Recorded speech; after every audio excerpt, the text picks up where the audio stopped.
What's up, class? Evans here. So you've picked the Xbox 360 controller. I've got an original one here. It's missing its battery, unfortunately, though, but all of it is here besides that. You're going to do three things with this. You're going to do a reverse engineering, that's the last step. Product disassembly, that's the middle step, and the one that's going to take the most time. And then the principles of design step. Principles of design isn't about engineering, but rather about how something looks. Not the function, but the looks. So I want you to take a look at the controller and some of the things and look for the design and say what you think the principles of design that were used here. I can see 2, maybe 3 principles of design here that are used. So include them in your project and the titles and what they mean. Now for the product disassembly. I already loosened them up a little bit, but there are 7 screws on the Xbox 360 controller. We have 3 on this side, and then symmetrically balanced, we have 3 on this side. Now you do need a longer bit to get to these because these deeper ones here. You also need a security bit, and I've got a larger example over here.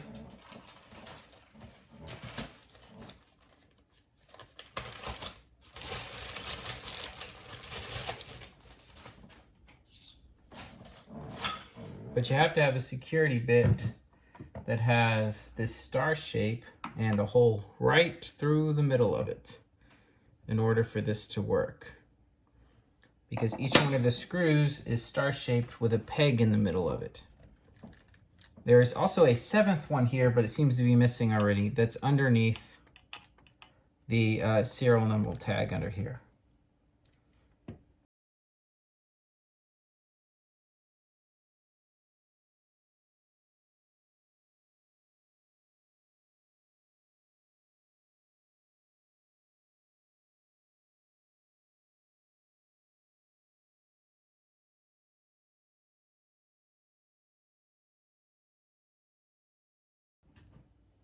So there are 7 of these, 7 screws. If you notice, they're all black also. A special star bit with a peg in the middle. It's a security bit because they don't want you opening these things up. So you'd have to go out and buy a special piece. So that's 7 screws. That would be your first part. Now we have the body. The body is made up of about 3 parts, I would say.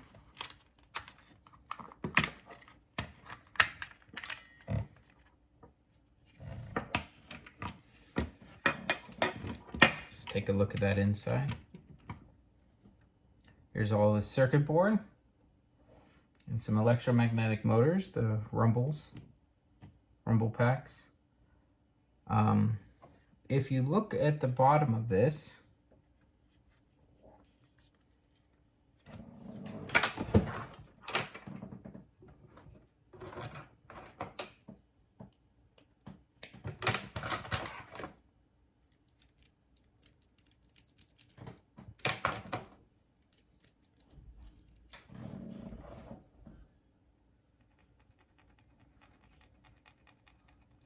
see if I can highlight it so you can see it. We got several things written here at the bottom. Microsoft is one of them. But we also have the material right there.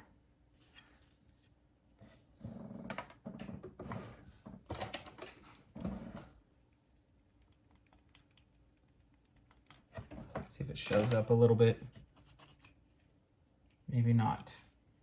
A little bit hard for it to show up.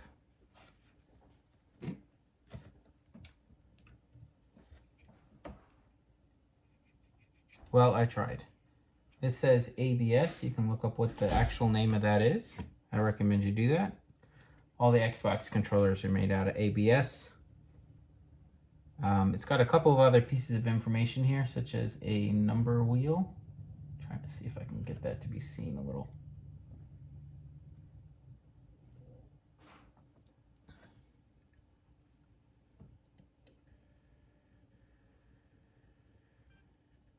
There we go, now you can see it.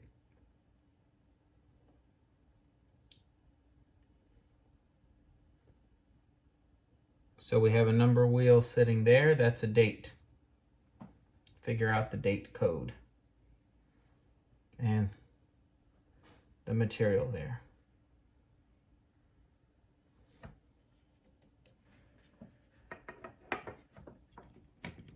We also have this gray part at the bottom, which is, I would say, is part of the body.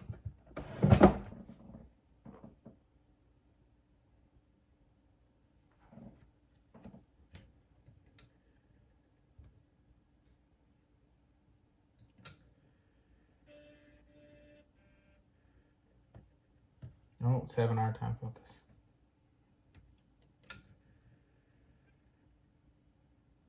We have the same material name down there.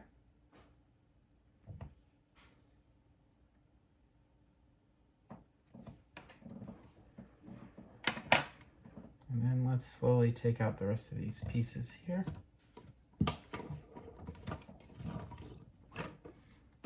Here's the other side of the body. Same labeling of ABS there. Underneath this side.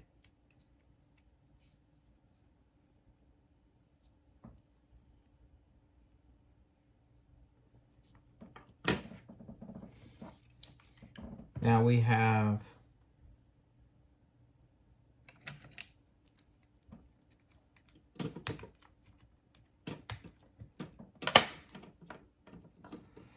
some of these are soldered straight to the board, depending on which type you have. Some of them are just able to be pulled out really easily. Some people pull them out if they're real serious about the game and they don't like that little distraction. So they'll pull them out for gameplay and just leave them that way. But I think I'd rather have those there. So here is your whole circuit board.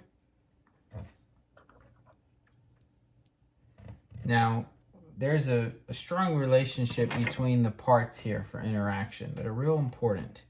If you see these shapes here, if you see these symbols here on the board, that matches up to the D-pad.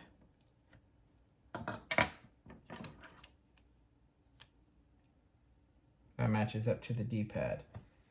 See the button shapes here, the Y, the X, the B, and the A, that matches up to these little minus signs. And these match up to the back, the start, and the power button. So one of the things that you need to do is try and figure out why these shapes look like this. And that might be a bit of a challenge. So the way that they electronically work is these pieces right here, which are made out of they're called a contact pad. They're a synthetic rubber material, very flexible, being synthetic rubber, probably butadiene. And then it's got these little black circles on the bottom. We've got two of those different shapes. The D-pad uses the letter buttons, and then the start, select, and power button. These are called contact pads, and the black part is the contact part. It's about completing a circuit and an electric line. Now the circuit board, I guess I didn't talk too much about this. I would take 3 parts from here. You could solder things off and start counting a lot of parts, but just to kind of focus on things that we could accomplish, we've got the main piece here, the real processor there. That would be part of the circuit board. We've got the regular battery connections here, by the way, and then the rechargeable connection there. Notice the gold color that it has.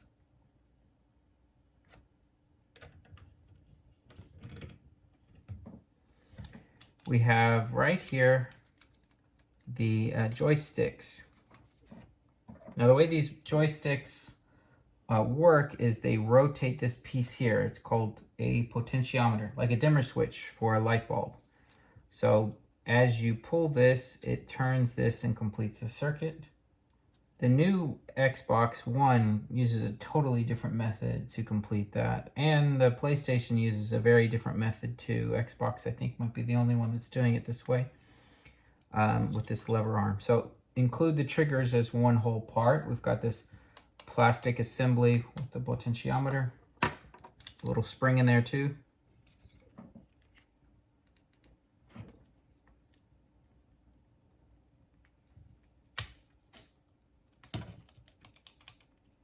So you can see it works without that connection.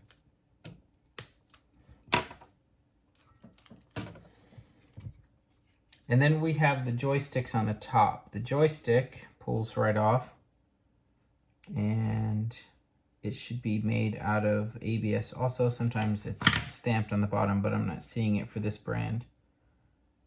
It just has a part number under there. But it does have a little rubberized part that you're used to feeling. Some sort of synthetic rubber, of course. The joystick uses potentiometers also, but they're through all potentiometers. So two of them on that post. They could be desoldered and looked at. And then there is another button with these, and that's the down right here, that little button right there. The bumpers are another piece. So you've got a few plastic pieces here. Let's try to recap a little bit so I don't move by too fast, but you've got your 7 screws. You've got your body that consists of a back and a front, and the little connection piece here. It does have a little button right here. That's for the connection. And then the little gray bottom piece. So there's kind of 4 different components for that. On the inside, of course, you've got your circuit board. And then you've got a variety of different button types, and also your motors. Of the button types that you would list out, you've got your triggers, which use a potentiometer. Your bumpers, which use a standard click button right here and here. Also, the connectivity button is real small, but it's right here. That's the part that this button touches. You've got your joysticks, which have the plastic piece with the post, the 2 potentiometers, and the push down button here. And then we've got a series of contact pads.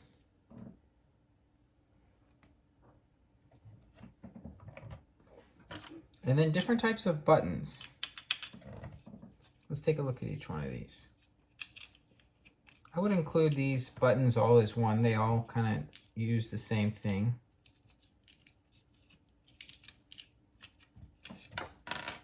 So you have a variety of buttons here. And then you have this sleeve here that goes around the home button. Now it's oddly shaped. And this one's pretty dirty actually, and cracked for some reason.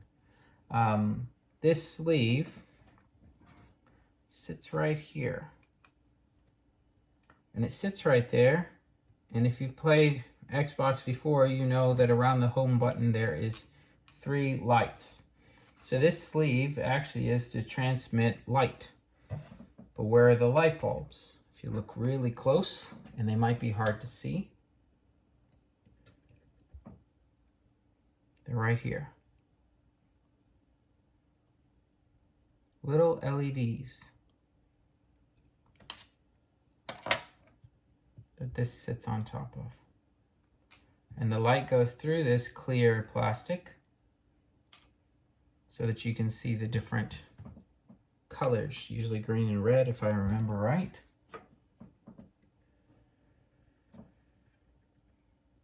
You're going to need to look up what type of materials a circuit board is made out of.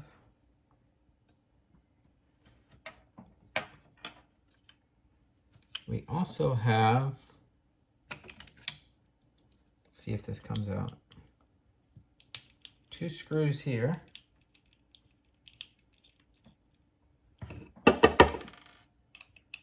They're not blackened screws like the other ones. These are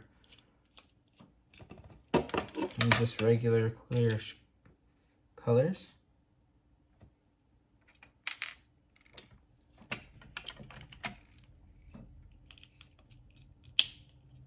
And it's got a little snap piece here.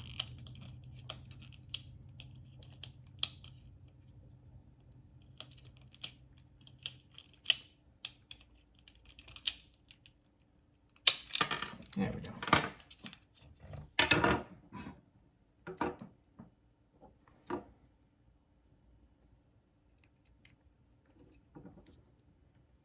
It says ABS right there also. Notice how it has this little center post, so it can rock back and forth over this piece.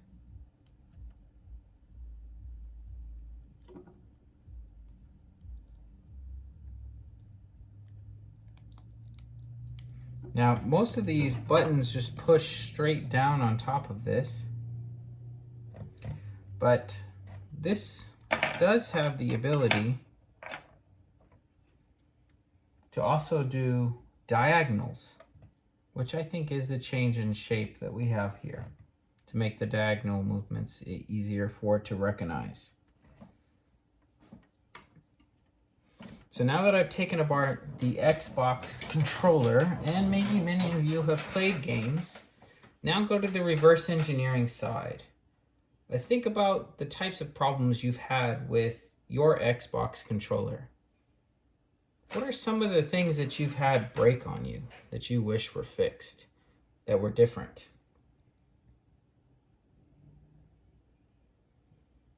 And try to think what you would do differently. They can be simple suggestions, easy ones to make. Common problems that break, you could even look up and then list those out for your reverse engineering section. So get all this information down so that you can turn it in for your project. And feel free to ask me questions in Zoom so that I can help you search more stuff. Bye.